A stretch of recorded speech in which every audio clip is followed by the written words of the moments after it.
सहज मार्ग के सभी अभ्यासियों को प्रणाम।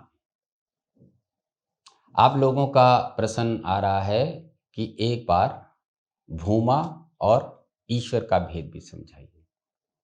वैसे तो हम इसके ऊपर 3-4 वीडियो बना चुके हैं, लेकिन हम प्रयास करेंगे कि आपको सरल भाषा में एक बार और समझाएं। भूमा अर्थात अनंत। अनंत मतलब अल्टीमेट। वह शक्ति जो पूरे ब्रह्मांड की स्वामी है। लेकिन ब्रह्मांड की रचना किस प्रकार हो?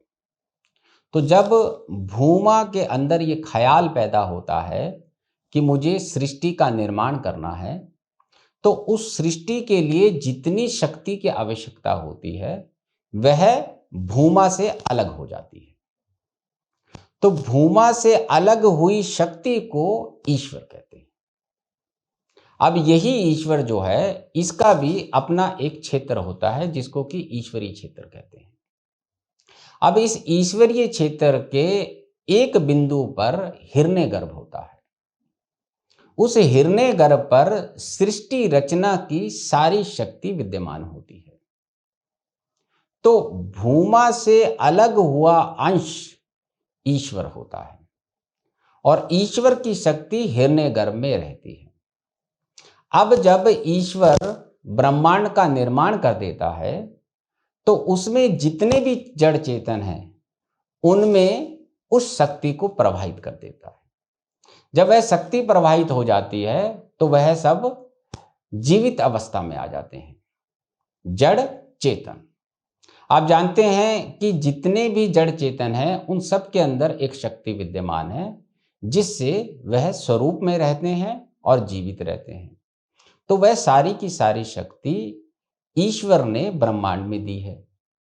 अब आप देखिए कि जो शक्ति भूमा से अलग हुई और उसको ईश्वर कहा गया, ईश्वर ने अपनी शक्ति का एक अंश हम सब में डाल दिया, तो अप्रत्यक्ष रूप से हमारे भीतर जो शक्ति ईश्वर की है वह भूमा की है। तो भूमा की शक्ति तक पहुंचने के लिए हमें ईश्वर से होकर जाना पड़ता है।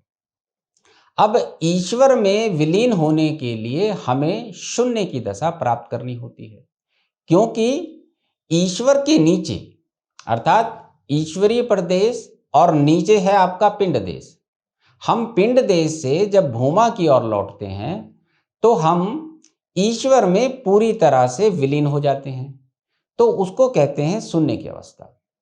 तो ये जो जीरो हमें मिलता है ये 16वां वृत्त जो कि ईश्वरीय क्षेत्र का अंतिम छोर है, इसके उपरांत केंद्रीय क्षेत्र आरंभ हो जाता है।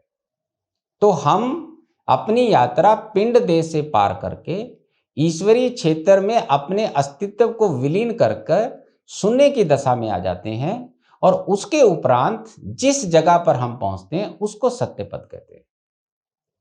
सत्यपद का अर्थ है कि आपने पार्षद की स्थिति को पा लिया।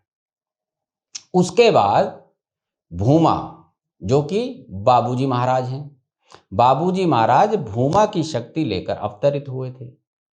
तो बाबूजी महाराज हमें केंद्रीय क्षेत्र में प्रवेश देते हैं और उसके बाद 7 प्रकाश के वृत्त पार कराते हुए भूमा का साक्षात्कार कराते हैं। तो इसका यह अर्थ हुआ कि जो भूमा का साक्षात्कार होता है वह अस्तित्व नहीं करता, क्योंकि अस्तित्व की यात्रा पहले वृत्त से 16वें वृत्त तक है। जब 16वें वृत्त में आपका अस्तित्व विलीन हो गया अर्थात ईश्वर में आपने लय अवस्था प्राप्त कर ली, उसके उपरांत सत्य पद पर लाकर बाबूजी महाराज भूमा का साक्षात्कार कराते हैं। आप पुराने जितने भी वेद पुराण हैं उनका अध्ययन कीजिए तो आपको पता लगेगा कि ब्राइटर वर्ल्ड और भूमा का उल्लेख कहीं पर भी नहीं है, क्योंकि कोई शक्ति वहां से आई नहीं थी। आप सब जानते हैं भगवान राम 12 कलाओं में माहिर थे और कृष्ण जी महाराज 16 कलाओं में माहिर थे, लेकिन ये सब महामाया के मंडल से आए थे, इसीलिए इनका जो रंग था वो श्याम था। महामाया मंडल का जो रंग है वो श्याम का है और भूमा इससे परे है, तो इसलिए पहले इसका कभी उल्लेख नहीं हुआ। और पुराने वेदों में कहा भी गया नेति नेति, मतलब इसके आगे भी कुछ है जिसके बारे में हम नहीं जानते हैं और ज्ञान पड़ा हुआ है। तो इसका मतलब इसके आगे का जो था वो था भूमा, अल्टीमेट। तो वो जो अनंत था वहां का ज्ञान बाबूजी महाराज से पहले किसी ने नहीं दिया। तो अब आप समझ गए होंगे कि ईश्वर क्या है और भूमा क्या है। भूमा से अलग हुई शक्ति ईश्वर है। तो इसमें ना उलझकर आप सब सहज मार्ग का ध्यान करें और ईश्वर और भूमा ये आपको स्वतः पता लग जाएगा जब बाबूजी महाराज आपको उस दशा पर पहुंचा देंगे।